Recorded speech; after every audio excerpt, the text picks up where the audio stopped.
So, hey guys, CD time, or should I say vinyl? I don't have all the vinyl I have here, but I'm going to do a video on my five desert island albums. And I'm gonna be talking about why these are my desert island albums. So, um, in people always ask, what are the five desert island albums you would take with you on a desert island? Some people say 10. I'm going down to five because if I had to pick five other albums on here, the albums I would pick would be Dark Side of the Moon, Second Helping, uh, Rust in Peace Sells Blues Buyin', that's probably another one. Symbols, and last but certainly not least, I would probably have to pick. I think the last one I would have to pick would more than likely be LA Guns' first album. But anyway, so I'm going to go ahead and talk about my top five Desert Island albums. And I have them all here, stuck by one here. So let's kind of go to what I say about this. Now these are all by order of date released. This is not in chronological order. This is all in year released by year. So from 1969, this album is a collection of several albums released in that one year. This was the second biggest band of the 60s of the time.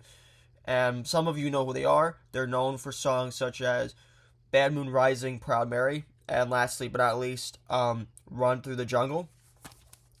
Creedence Clearwater Revival's Willie and the Poor Boys. Now, I love Creedence. I used to listen to it a lot several years ago. I think Creedence is one of the most unique type of bands you can listen to because it was one man doing all the work, but he also was putting everything down with all the music. I absolutely adore Creedence. I couldn't really choose between this one and Green River, but the reason why I chose this one over Green River is for one specific reason. As much as I think Green River is a much more superior album compared to, Willie and the Poor Boys, Willie and the Poor Boys is more memorable. Because you have Fortunate Son, you have Done by the Corner, you have the Midnight Special, which is a cover, and especially my favorite song off the album, which is F&G. So, this is peak mid-60s, late 60s, protest at its finest. As you can see, the album cover is really just them playing as Willie and the Poor Boys, playing in a street lot for a nickel in the streets somewhere. I don't know where this was, but which is actually funny because Creedence was not even from the South; they were from California.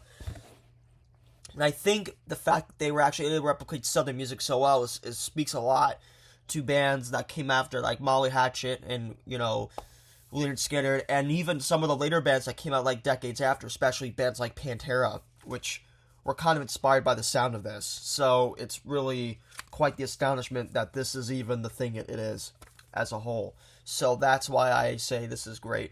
Now, the reason why it's a desert album for me is also because it's a journey through propaganda in the 60s. As you guys know, we have the same convicted felon back in office again. So as I'm releasing this, so to me, it's feeling that this is a representation of mid-60s propaganda, but also not only late 60s propaganda, but also late 60s rebellion and kind of the problems with the South. A lot of it's still true today because of because of how poured out they mostly are and how bad it all is. So I think the fact that this album still holds up is very well niched. And I think this album has some of John Fogerty's best work, and also some of his best cover work. Although I will say Cosmo's Factory has their best cover, which is I Heard Through the Grapevine. That's a really good cover. But it has a lot of great songs, especially the cover Cotton Fields, which is really good. So, Creedence Clearwater Revival, Willie and the Poor Boys. Moving on to the next album. This album was released in 1970, and some of you know what it is, some of you don't know. I'm kidding, I'm sure most of you do. Black Sabbath. Now, I would put Paranoid, but this album is a better album for me. I think this album is more simplistic than Paranoid. if that makes sense. There was a lot that many people don't realize about the first album of Black Sabbath. Is it's very bluesy. It's also very jazzy, very very hard rock that's grunged out. I really do respect the fact that this is the first album. And to me, it's not the only first album I have on here, but what I want to show is, in my opinion, I think this is the most amateur album they've ever made, because if you look at other albums that they made after this, like especially Paranoid and Volume 4 and Sabotage, it's not as simplistic as this. But the reason why this works is because, it's a lot about fear and dark stuff, and I think everyone should listen to the fear of this album, especially with its cloak woman in the front here. Now, I do respect, and this is actually and what's the thing about Black Sabbath is that they're one of the very few bands I've ever listened to that each member contributes completely. And if you look at the original band, all 4 members all contribute to these albums very, very differently, but they all did it equally. It kind of reminds me of an album that they also made, like this one, for example. This one is it's all by them. So what I like about this album is not only it's very simplistic, but it's also very steady. It's also very continuous. You can listen to one song and not get tired of it. Especially like the big huge tracks like Beyond the Wall, Sleeping NIB, and Warning and Sleeping Village. They're all like that. And as much as I think the Evil Woman part of it is not as good as Wicked World, and I always say this, the American version is superior, but the track listing arrangement for the British version is superior. Just gotta remove. It's true, and I would swap Wicked World over Evil Woman any day, but this album to me is not just a first album. It's the ultimate first album. It's really what a band should go for whenever you're putting an album together. See what you can do and put it all together, and then go on to the next stage and make more out of it. They did it perfectly. And when they released Paranoid, it gave the simplistic of what this album is. Now, another reason why this album also holds up is you could still feel the energy that they were making when they recorded this album. They recorded this album in 12 hours, which is kind of interesting. And I think, honestly, that's how albums should be made. But what I do love about this album, also, lastly, is it has some of the best percussion aspects of the entire band, a lot of the rhythm section.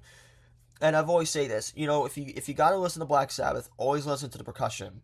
Listen to the bass.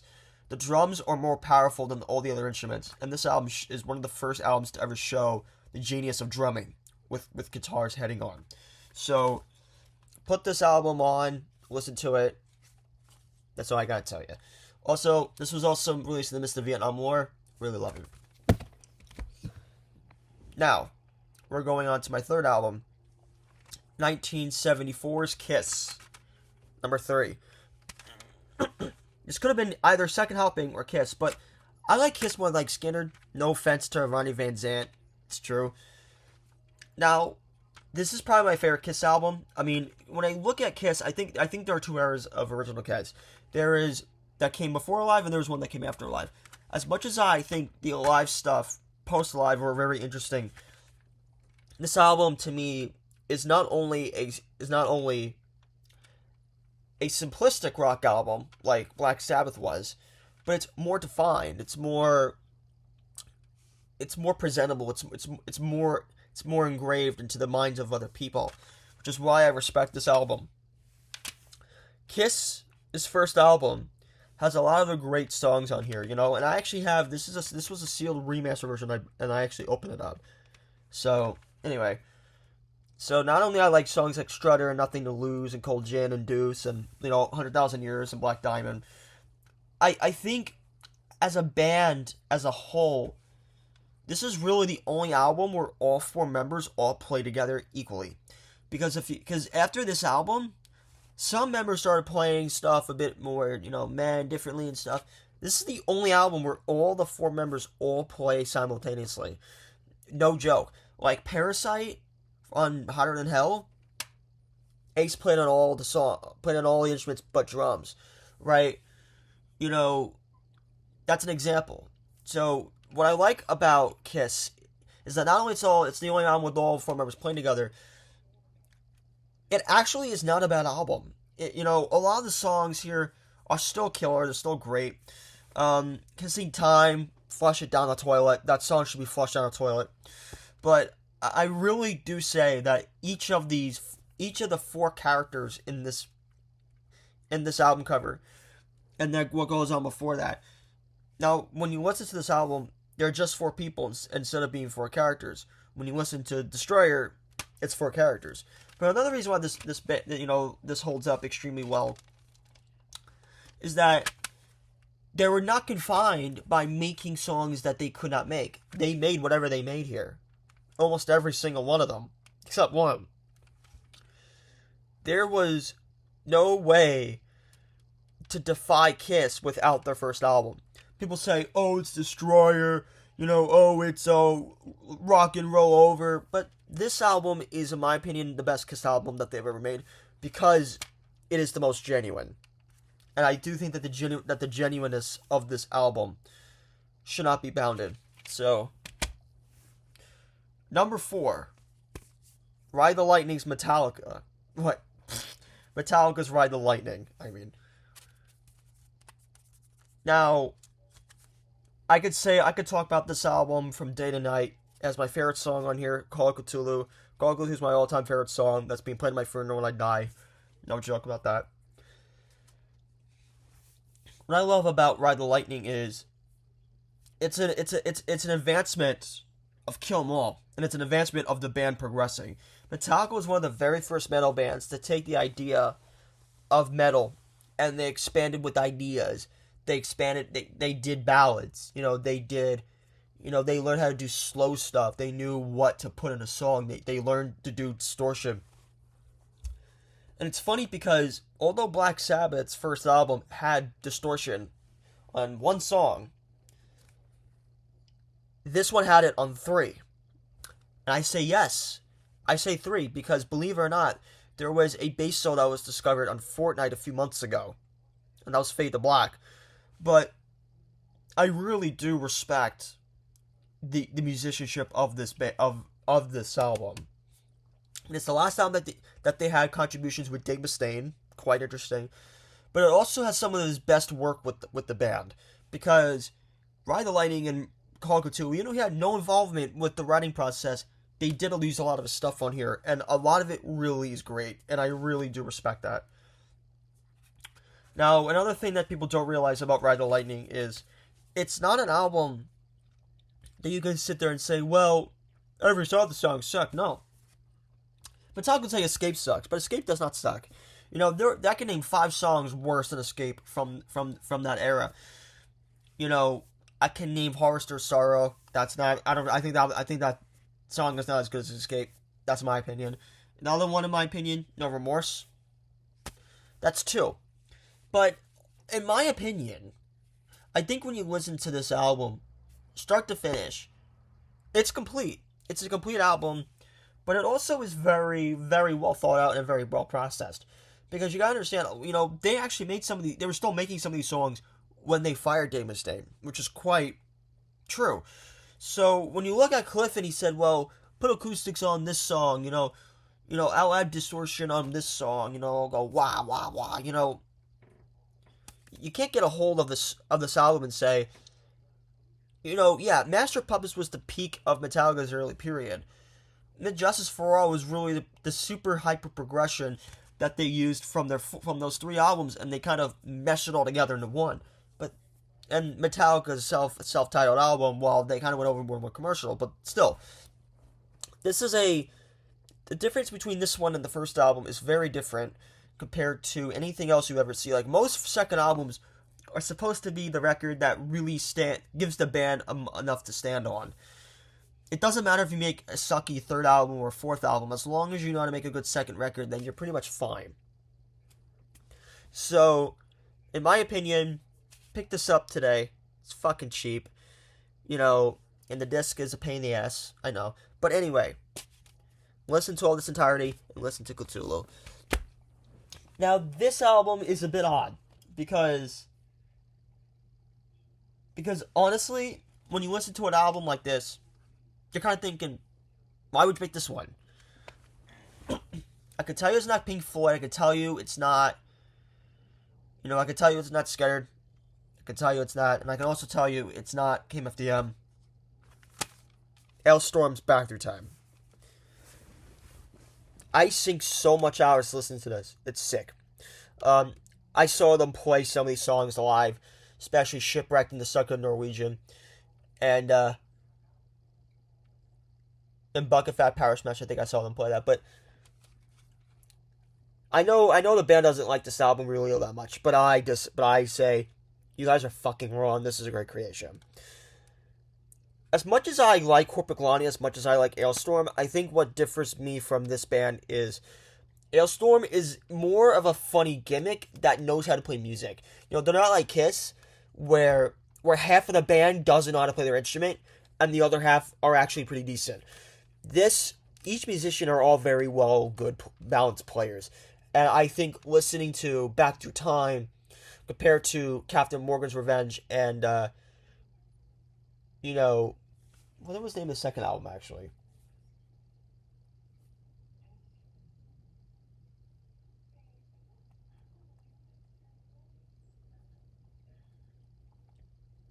Black Sails at Midnight, right?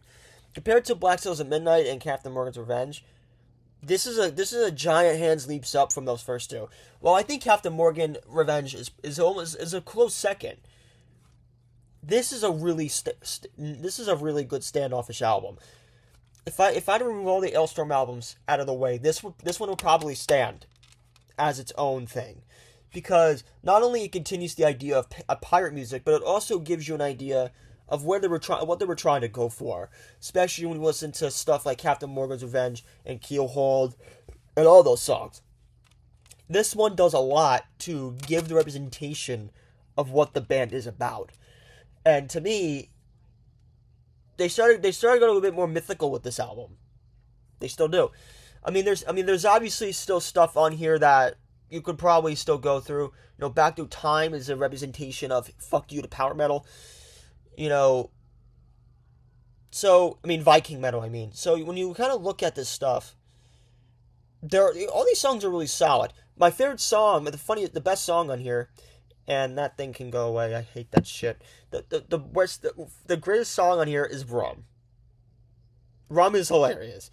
So in order to kind of give you a representation of this, I say if you can't understand Alestorm, buy this album, give it a shot. You'll probably get something out of it. So here are my 5 bucket list albums: Creed's Clear Revivals, Wooing the Poor Boys, Black Sabbath's self-titled, Kiss is self-titled, Ride the Lightnings, Metallica's Ride the Lightning, and Alestorm's Back Through Time. Why? They're all good killer albums. Go listen to them. Have a good day. Goodbye. And